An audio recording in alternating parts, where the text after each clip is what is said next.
l'histoire remonte à très longtemps. Bénissons Jésus. En 1 Timothée 2,5, car l'acte de rédemption qui va engager est salvatrice. Cet acte va nous faire du bien et surtout du bien à la femme. Parce que ça va encore plus repositionner la femme en elle à plus de liberté. Elle sera plus humaine. Elle sera plus considérée dans son rôle et située dans le véritable rôle dans lequel elle était quoi? Définie, créée. Mais avant cela, la femme était un souffre-douleur de l'homme. Parce que quand il regarde la femme et la peine du jour, quand il la regarde, il dit c'est à cause de toi que j'ai cette souffrance. Parce que tu as échoué dans ton rôle. Tu n'étais pas censé m'amener à désobéir à Dieu, mais tu étais censé me faire du bien. Mais à cause de toi, ce type m'a maudit. Il a maudit la terre et je souffre à cause de toi. Donc tout cela, l'homme ne se sent pas coupable.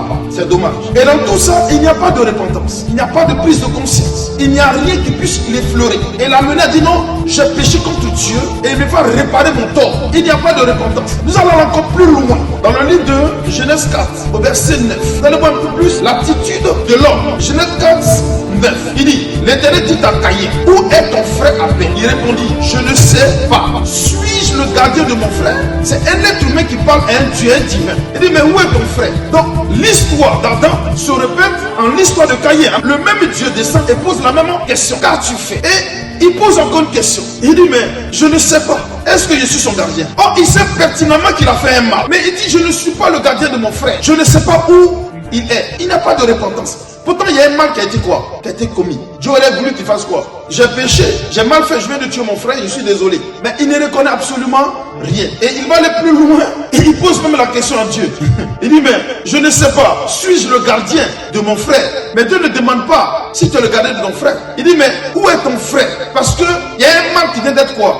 Commis. Tu viens de faire quelque chose de mal. Et vous allez voir la suite que Dieu va faire quoi? Prononcer une sentence contre Caïn. Dieu va maudire Caïn. Autant d'Adam, Dieu ne maudit pas Adam, mais il maudit la terre. Autant de Caïn, il maudit Caïn. Car Dieu, ce qu'il a maudit, ne peut remaudire. Il a bien maudit la terre. Il ne peut pas encore remaudire la terre. Par contre, il a fait quoi? Grâce en ne maudissant pas qui? Adam. Ça veut dire l'homme. Mais autant de Caïn, il va maudire Caïn. Donc ça veut dire que la boucle est bouclée.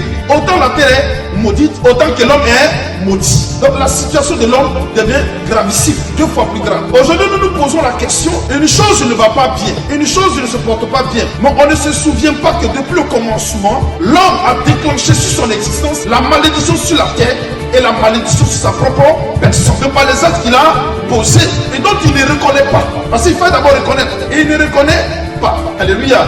L'homme, ce que tu as fait est grave. Nous sommes en train de subir les conséquences de ce que tu as fait. Nos peines et nos souffrances sur la terre. Autant que pour la femme, autant que pour l'homme. Amen, amen. Au moins la femme, effectivement, il a augmenté les peines de sa grossesse et son désir se porte vers son mari. Mais pour l'homme, non seulement il va souffrir, non seulement il a levé toute la nature contre l'homme, mais il a maudit encore l'être humain en tant qu'être humain, en tant qu'homme lui-même. Et Dieu, pardon. Et Dieu, dans sa bonté, crée les conditions d'une grâce pour nos vies. Je disais tout à l'heure que dans le cours de la repentance, il est important que l'homme accède au métanoïa, au renouvellement de la pensée. Parce que sans le renouvellement de la pensée, la sentence, même s'il est reconnu, ne peut pas engendrer une transformation. Or pour Dieu, à ce niveau de dégâts commis par l'homme, non seulement il voudrait qu'il reconnaisse d'abord son tort depuis le commencement jusque maintenant, qu'il accepte la sentence, parce que la souffrance de l'homme depuis le commencement des temps jusqu'à aujourd'hui l'amène aussi à ne pas accepter la sentence, parce que c'est ainsi qu'il voit les choses. Donc il faut qu'il change sa manière de faire quoi? De comprendre. Il est important dans nos attitudes et dans notre manière de vivre, lorsqu'on a des conséquences qui sont liées aux actes que nous avons posés, d'abord de l'exercer. Quand un malheur t'atteint,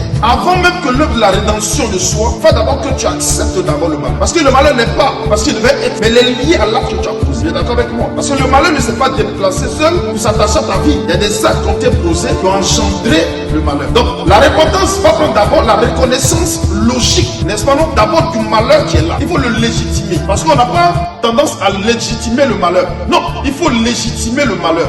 Oui, le malheur qui est arrivé, il n'est pas là par hasard. C'est parce que j'ai commis tel acte que ce malheur est arrivé. Donc il est juste anormal que cela m'atteigne.